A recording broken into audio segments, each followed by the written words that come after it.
Music ফেষ্টিভেলৰ জৰিয়তে যাতে আমি ডাঙৰীয়া লগতে আজিৰ এই অনুষ্ঠানত উপস্থিত থকা লোৱা হৈছে আৰু এই লাইখুটি গাৰা কাৰ্যখিনিক আমি আমাৰ মাজত আহি উপস্থিত হোৱা পৰ্ব গতিকে লাইখুটি খুৰাচী মনীশ্বৰ দ্বিতীয় পিছত গণেশ্বৰ জিলা পৃথিৱীৰ পিছত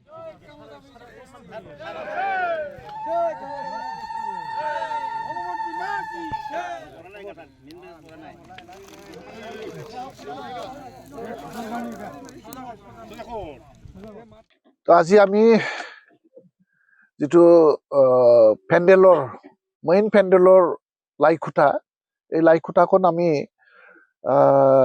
KACৰ মাননীয় অধ্যক্ষ হিতেশ্বৰ বৰ্মন আৰু অবিৰাম ৰায় আৰু বিভিন্ন আমাৰ অঞ্চলৰ মুৰব্বী গাৰ্জেন গাঁওবুঢ়াসকল লগত লৈ আজি লাইখুটাখন স্থাপন কৰা হ'ল আৰু 28 তাৰিখৰ যিটো প্ৰথম দিন সেই প্ৰথম দিনাখনেই প্ৰায় আমি লাখৰ ওপৰত গেডাৰিং আমাৰ ইয়াত হ'ব আৰু সিদিনা আমাৰ মূল শিল্পী হ'ব আমাৰ পৱনদীপ ৰাজন যিটো আমাৰ ইণ্ডিয়ান মানে most popular singer Bollywood singer Pawan Singh ৰাজনক ইতিমধ্যে আমাৰ কমিটি ফালৰ পৰা আলোচনা বিলোচনা কৰি এগ্ৰিমেণ্ট যি এগ্ৰিমেণ্টৰ কৰণীয় কাম আছে সম্পূৰ্ণ হৈ গ'ল আৰু তেখেতক সিদিনাই আমি প্ৰথম আমি মাতিম আৰু সিদিনাই আমাৰ PTCৰ মাননীয় চিফ হাগ্ৰাবাম মহিলাৰী দেৱক মুখ্য অতিথি ৰূপে ইয়াত অংশগ্ৰহণ কৰিবৰ কাৰণে ইতিমধ্যে আমি আমন্ত্ৰণ জনাইছোঁ আৰু আমি তেখেতৰ লগত আলোচনা কৰি আৰু ইতিমধ্যে তেখেতে আমাক ছাপৰ্টো কৰিছে কাম কাজ চলাই লৈ যাবৰ কাৰণে আৰু সিদিনা আমাৰ মুখ্য অতিথি হিচাপে হাগ্ৰাবাম মহিলাৰী দেৱে থাকিব আৰু অন্যান্য EM সকলো সিদিনা উপস্থিত থাকিব। কামাতা মিউজিক ফেষ্টিভেল এইবাৰ চতুৰ্থ বৰ্ষ আৰু প্ৰতিটো বৰ্ষত এটা সমাদৰ লাভ কৰিছে, ৰাইজে আঁকোৱালি লৈছে। এইবাৰো তাৰাং নদীৰ পাৰত আমাৰ দিয়াঝিৰি গাঁৱত ধুমধামেৰে সম্পূৰ্ণ কৰা হৈছে। ইতিমধ্যে প্ৰায়ভাগ যিখিনি প্ৰগ্ৰামৰ চিডুল সেইখিনি প্ৰায় কৰাই হৈছে। যিখিনি গায়ক আমন্ত্ৰণ কৰিবলগীয়া হৈছে আমন্ত্ৰণ কৰা হৈছে। যিখিনি আমাৰ বিভিন্ন কালচাৰেল ক্ষেত্ৰতে হওক বা বিভিন্ন দিশত কোচ ৰাজবংশীসকলৰ ভাষা কৃষ্টি সংস্কৃতি লগতে তেওঁলোকৰ পৰম্পৰাখিনিও ইতিমধ্যে যা যোগাৰ কৰাৰ কাৰণে মানে পূৰ্ণদমে কাম চলি আছে। মই ভাবোঁ ইয়াত এই ফেষ্টিভেলৰ জৰিয়তে ইয়াত এই জনসাধাৰণে ইয়াত বহু উপকৃত হ'ব। সকলো জনগোষ্ঠীৰ ইয়াত সুন্দৰভাৱে সহযোগিতা আগবঢ়াইছে। বিশেষকৈ BTC প্ৰশাসনৰ ফালৰ পৰাও এক গুৰুত্ব ভূমিকা তেওঁলোকে লৈছে।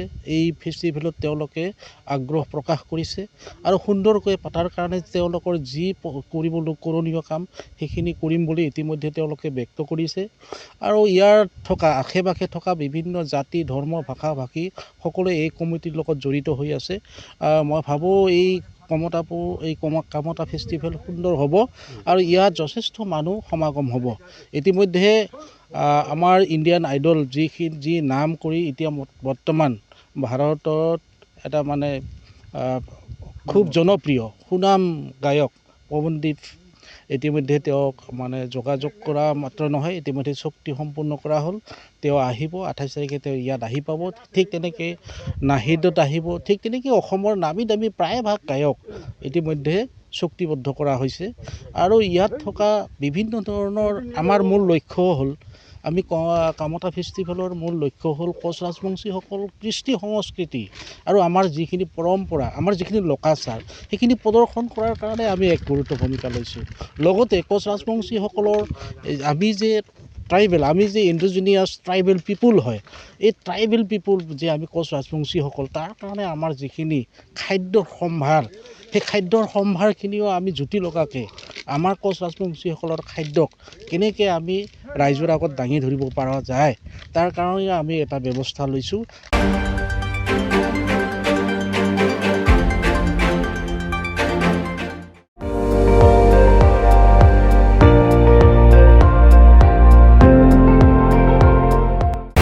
আপুনি চাই আছে ND24 সৰ্বশ্ৰেষ্ঠ নহয় সৰ্বোত্তমৰ দৌৰত।